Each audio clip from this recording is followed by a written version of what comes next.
नमस्कार दोस्तों, कैसे हो आप। आशा करती हूँ आप सब भी अच्छे होंगे। अगर आपने अब तक हमारे चैनल को सब्सक्राइब नहीं किया तो सब्सक्राइब कर लें। आज मैं आपके लिए कहानी लेके आई हूँ, मजबूरी। रंजन 8वीं क्लास में पढ़ता था। आज स्कूल में छुट्टी होते ही वह घर पहुँचा तो देखा उसकी बेटी माँ रो रही थी। रंजन, मम्मी क्या बात है, आप क्यों रो रही हो। रंजन के पापा गुजरात गए थे बिजनेस करने के लिए। उन्हें 2 साल हो चुके थे। शुरू शुरू में पैसे भिजवाते थे, धीरे धीरे वो भी बंद हो गए। फिर फ़ोन भी आने बंद हो गए।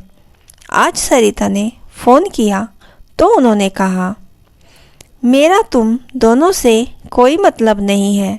मैंने यहीं रहने का फ़ैसला किया है। मैं अब कभी वापस नहीं आऊँगा और आज के बाद इस नंबर पर कभी फ़ोन मत करना। यह कहकर उन्होंने फ़ोन काट दिया। सरिता जी इस बात को सुनकर तब से रोए जा रही थी। तभी रंजन ने कहा, मम्मी आप चिंता मत करो, मैं कल से कोई काम ढूंढ लेता हूँ। रंजन, मम्मी आप चिंता मत करो, मैं कल से कोई काम ढूंढ लूँगा। हम अकेले रह लेंगे, हमें किसी की ज़रूरत नहीं है। पापा के लिए उसके मन में कड़वाहट भर चुकी थी। वह अपनी माँ को सांत्वना देने लगा था। रंजन की बात सुनकर सरिता जी को अच्छा लगा, लेकिन इतनी छोटी सी उम्र में उसकी पढ़ाई छुड़वाकर काम पर लगा देना, यह उन्हें समझ नहीं आ रहा था। सरिता जी कहती हैं, नहीं बेटा, तुझे बहुत मेहनत से पढ़ना होगा। पढ़ लिख कर तुझे कुछ बनना होगा ताकि हम दुनिया का मुकाबला कर सकें। मैं मेहनत करूँगी, बस तू मन लगाकर पढ़ाई कर। रंजन, नहीं मम्मी, पढ़ाई से ज़रूरी घर का खर्च चलाना है। आप क्या करोगी, कभी घर से बाहर आप निकली नहीं, आपको कौन काम देगा। मैं काम करूँगा, मैंने सोच लिया है। काम के साथ साथ शाम को पढ़ाई कर लूँगा। अगले दिन से रंजन काम की तलाश में भटकने लगता है। कई दिन भटकने के बाद भी उसे कोई काम नहीं मिलता। इधर सरिता जी भी रंजन के जाने के बाद काम की तलाश शुरू कर देती है, लेकिन उन्हें भी कोई काम नहीं मिलता। एक दिन दोपहर के समय रंजन को बहुत भूख लग रही थी। वह सुबह से भूखा था और काम ढूंढ रहा था। तभी वह एक चाय की दुकान के बाहर पहुंच जाता है। भैया, मुझे एक चाय दे सकते हो, लेकिन मेरे पास पैसे नहीं हैं। बहुत भूख लगी है। मैं शाम तक आपकी दुकान पर काम कर दूंगा। दुकानदार कहता है, भूख लगी है तो चाय क्यों पीना चाहता है। रंजन, खाने के पैसे नहीं हैं, चाय से मेरी भूख मर जाएगी। दुकानदार उसे चाय और साथ में पाव खाने को देता है। रंजन खाना खाने के बाद दुकानदार के पास पहुंचता है। बताइए क्या काम करना है, मैं शाम तक आपका काम करता रहूँगा। दुकानदार, जा बेटा घर जा, हम बच्चों से काम नहीं करवाते। किसी ने देख लिया तो पुलिस हमें पकड़ लेगी। रंजन, लेकिन मैंने आपकी चाय पी है, उसके पैसे कैसे चुकाऊंगा। दुकानदार कहता है, जा बेटा, जब पैसे हो दे जाना। नहीं, मुझे कुछ ना कुछ काम बताइए, मैं आपका काम कर दूंगा। दुकानदार, अच्छा एक काम कर, बड़े चौराहे पर एक बेकरी है, वहाँ से मुझे पाव ला दे। ये ले पैसे और मेरी साइकिल ले जा। रंजन साइकिल और पैसे लेकर बड़े बाजार पहुँच जाता है। वह पाव लेकर वापस आने लगता है। तभी पाव वाला पूछता है, सुन, तू और भी दुकान पर मेरे पाव पहुंचाएगा, तुझे कमीशन दूंगा। रंजन, लेकिन मेरे पास साइकिल नहीं है, यह तो चाय वाले की है। पाव वाला, मैं तुझे साइकिल भी दूंगा।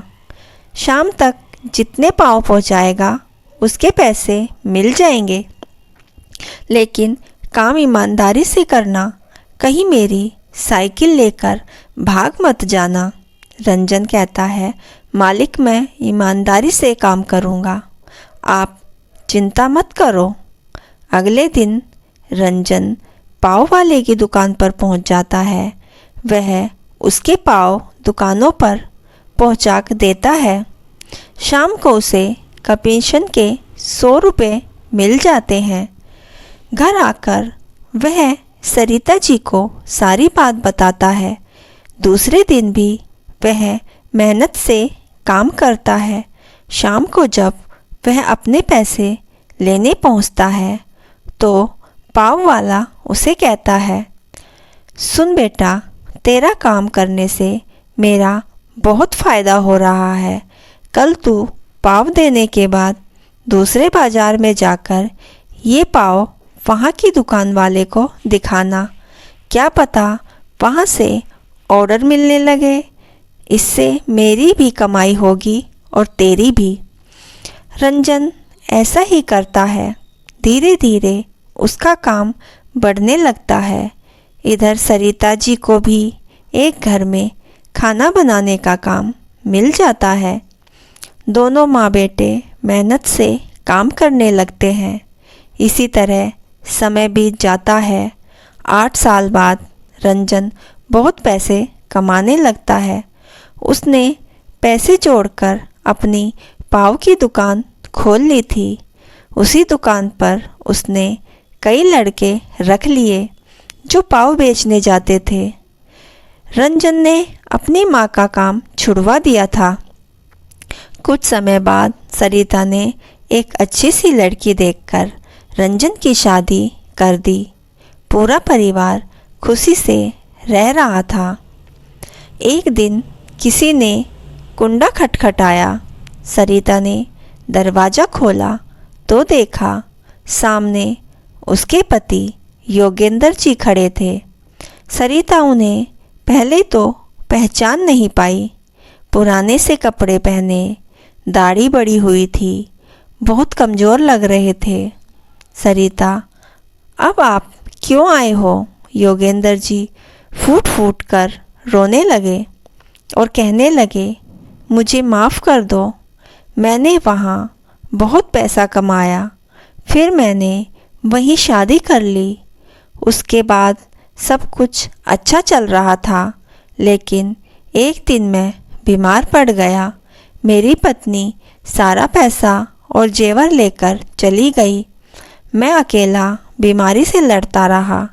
मेरी हालत ऐसी हो गई, अब न मेरे पास घर है, न खाने को रोटी, न पहनने को कपड़े। मैंने तुम लोगों के साथ बहुत बुरा किया, लेकिन अब मैं कहाँ जाऊँ?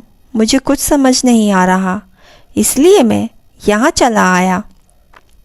सरिता, आपको पता है हमने कैसे दिन काटे हैं?